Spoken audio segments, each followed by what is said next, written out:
Hoy toca hacer otro tipo de cine al que suelo hacer, anime, pero del duro. No ese que pensás, sino el que es reflexivo, te pega bien fuerte. Es una de mis películas favoritas. Eso sí, doble advertencia, te va a doler mucho. Pero si la ves, mañana vas a ser una mejor persona. La tumba de las luciérnagas, una obra maestra del director y guionista Isao Takahata, que si por casualidad no sabés quién es, te cuento que junto a Miyazaki es uno de los fundadores del estudio Ghibli, o Ghibli, como lo conoces, estudio que realizó películas como El viaje de Chihiro, Mi vecino Totoro y El castillo que camina, entre muchas.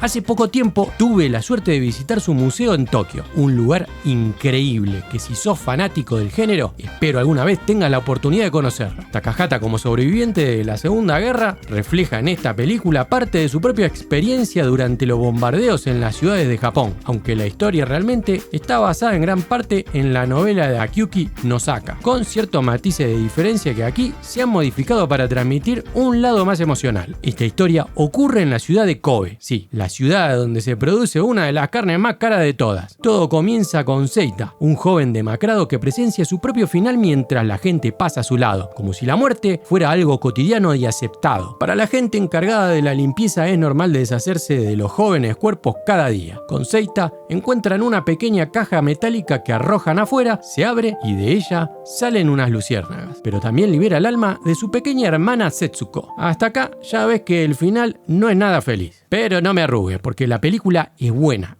de verdad, te lo juro. Seita y Setsuko se suben a un tren que los llevaría a su destino final, pero antes ellos harían paradas en momentos claves de su vida, como minutos antes del ataque masivo sobre su ciudad. Su madre les avisa que los espera en el refugio. Seita aprovecha a resguardar algunos alimentos y carga a su pequeña hermana para escapar de la amenaza. Las primeras bombas incendiarias caen y salen justo a tiempo. Su hogar y el barrio arden por completo. Los refugios estaban saturados. En el caos la gente corre e intenta salvarse como puede. Seita elige escapar hacia la playa ya que parecía que no era un blanco. Ahí encuentra un respiro mientras su ciudad era devorada por el fuego. La pequeña Setsuko estaba aterrada y había perdido uno de sus zapatos. Su hermano, como siempre, busca la manera de consolarla. Este vínculo va a ser una de las piezas fundamentales de esta historia. Porque no sé si te dije, pero la historia duele. Unas horas después regresan para darse cuenta que la ciudad ya no existía. Gran parte de la población había perecido. Los sobrevivientes aguardaban en las escuelas hasta ver cómo seguir adelante con sus vidas. Setsuko es revisada por los médicos y una vecina le avisa a Seita que su madre estaba gravemente herida. Entonces va en busca de ella mientras cuidan de Setsuko. La madre estaba enferma del corazón y las heridas eran muy graves. Seita apenas llega para ver cómo ella extingue su último aliento. Por ahora prefiere que su hermana no sepa nada de la verdad y le dice que su madre se recuperará. Setsuko extrañaba a su madre profundamente y no resiste las lágrimas. Esta vez ni su hermano pudo evitar el sufrimiento. Al día siguiente, el cuerpo de la madre es apilado junto a otros para ser incinerado. El espíritu de Seita y Setsuko recorren las estaciones representadas por cada recuerdo vivido en esos dolorosos días, como cuando Seita regresa con los restos de su madre a lo de su tía, lugar donde habían sido acogidos. Setsuko aparece eufórica esperando ver a su madre, pero nada de eso sucede. ¡Qué momentos de mierda! Seita por ahora prefiere evitar contar la verdad. Días después, Seita vuelve a lo que alguna vez fue su casa y rescata la comida que oportunamente había resguardado y la famosa lata de caramelos, como esta. La comida era parte de los privilegios de la familia de la Armada, como el padre de Seita y Setsuko. Su tía agradece por esto. En ese instante, Seita le cuenta a su tía que su madre ha muerto. Ella medio que se enoja por no haberle contado antes y le pide que se ponga en contacto con su padre para contarle. Bueno, en cierta manera también para hacerle notar que mucho cargo de ellos no tiene planeado hacerse. Por ahora, el pibe intenta no preocuparse y aprovecha las noches de verano para jugar con Setsuko, atrapando luciérnagas y compartiendo esos caramelos que tanto le gustaban a ella. Su tía ya comenzaba a impacientarse. Seita había enviado una carta a su padre hace ya 10 días, pero todavía no había recibido respuesta de él. La comida escaseaba y su tía reserva las raciones más nutritivas para su familia. Los ataques no cesaban y pasaban gran parte del tiempo en los refugios. Para Seita lo único importante era ver feliz a su pequeña hermana. Setsuko muestra algunos síntomas en su piel a causa del estrés de la guerra y la mala alimentación. En la playa buscan divertirse un rato. Lo que me cautiva de esta película, más allá de su historia, es el detalle que tiene en escenas como estas, que parecen simples, pero tienen un contenido mucho más amplio. Setsuko se desviste para ir al agua, pero cuida meticulosamente su única ropa, lo cual habla de cultura, modelo todo, enseñanza por su familia. Pero a la vez, sus ojos y movimientos no dejan de representar a una niña de 4 años. Por eso, esto es arte. Gusta el arte, todo tipo de arte. Bueno, un poco de sal marina ayuda a aliviar esas marcas en la piel. Aun cuando parecía que ellos podían tomarse un respiro de esta vida cruel, la realidad estaba en cada rincón a donde iban. Seita aún recordaba cuando su vida era mucho más agradable, cuando su madre cuidaba de ellos. Un recuerdo nuevamente truncado por las alertas de ataque en la ciudad. Los alimentos habían sido racionados al máximo. La tía de los chicos les propone cambiar la ropa de su madre por raciones de arroz. Setsuko no entiende por qué deberían deshacerse de la ropa de su madre. Esto era demasiado para ella. No solo habían perdido a su familia y su casa, sino que también iban perdiendo lo poco que los vinculaba a ellos. El espíritu de Seita no es capaz de soportar los gritos del pasado de Setsuko. ¿Qué lo parió? ¿Te dije o no te dije que te iba a doler? Lo que no te dije todavía es que te suscribas al canal. Le des al botón de like, amigo, que con eso me ayudas a crecer. Bueno, y si te deseas Patreon, ya sería la gloria. ¡Sigo!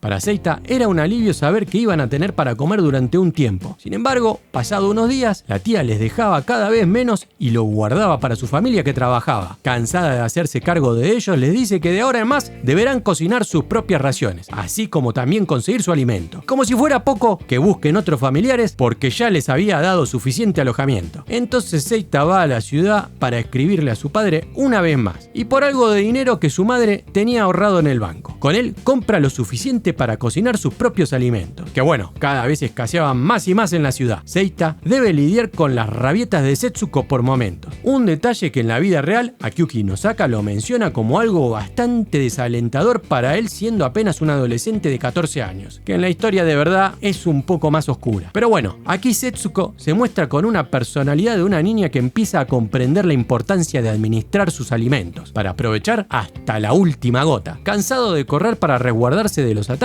y sobre todo del maltrato constante de su tía, Seita decide mudarse a uno de los refugios rústicos en las afueras del pueblo. Así que juntan algunas cosas del resto de las casas bombardeadas y se despiden de su tía para siempre. La mina, sabiendo que no tienen dónde ir, les desea buena suerte. ¡Qué mina sorete, che! El primer día había superado la prueba. Habían comido y disfrutado de un buen atardecer. Setsuko le temía la oscuridad. Entonces Seita improvisa la iluminación de su nuevo hogar con decenas de luciérnagas. Gracias a ellas, Seita recuerda un desfile naval donde su padre lo había llevado de pequeño. Un momento cargado de orgullo que desaparece preguntándose dónde estará su padre. Esa pregunta le quita el sueño. La mañana siguiente no es mejor. Setsuko enterraba a las luciérnagas que murieron durante la noche. Seita le pregunta qué hacía. Setsuko responde que está haciendo una tumba para las luciérnagas, tal como la tumba de su madre. La tía le había contado sobre su muerte, sin que Seita lo supiese hasta este instante. El momento es trágico, doloroso. Seita se deshace en lágrimas y le promete llevarla a visitar la tumba de su madre. El problema llega cuando ya no tienen raciones para poder alimentarse y Seita sale a pedir comida entre la gente, pero ya no hay comida que le sobre a nadie y le aconsejan volver con su tía. Seita, aparte ahora del hambre, debe esquivar los ataques de los lobos solitarios del enemigo que disfrutan de eliminar civiles, tal como el tarado mental de Full Metal Jacket. Hay que ser bien hijo de la gran puta, ¿eh? ¿Cuál es el morbo que tienen estos tipos? Forzado a esta situación, toma algo de comida en unas hortalizas. La vida en las afueras no era el mejor lugar para él, y sobre todo para su pequeña hermana que estaba a merced de los piojos y de la falta de cuidado. Setsuko estaba enferma. Seita, ante la desesperación, es sorprendido robando comida. Él suplica para no dejar a su hermana enferma, pero el tipo solo piensa en llevarlo ante la policía. Setsuko, con sus apenas 4 años, queda completamente sola en una cueva lejos del mundo. Al menos, el policía pone en claro que la paliza que Seita había recibido ya era suficiente castigo. Afuera su hermana esperaba por él. Para Seita, las heridas de su orgullo por robar y por no poder cuidar a su hermana eran más profundas de las que llevaba en su cara. Setsuko quiere llevar a Seita al médico porque al verlo llorar cree que le duele algo. Para él era demasiado. Todo lo que tenía era su hermana. Seita está determinado a preservar la integridad de ella. Entonces aprovecha los ataques aéreos para hacerse algunos botines en las casas del pueblo mientras sus dueños se refugiaban. Setsuko había desmejorado mucho desde entonces, así que durante los próximos ataques Seita arriesgaría su vida para conseguir alimento y algunas otras cosas más de valor. Su moral había sucumbido y disfrutaba del botín que intentaba vender. Al regresar a la cueva, encuentra a su hermana desmayada a causa de la inanición. Su cuerpo alertaba que sin los cuidados apropiados esto solo podía empeorar. El médico le dice que si no come como debe, morirá. Una escena que está cargada de emoción, porque el tipo, sin mostrar ningún rasgo de humanidad, hace pasar al siguiente paciente que denota su poco interés por los chicos también.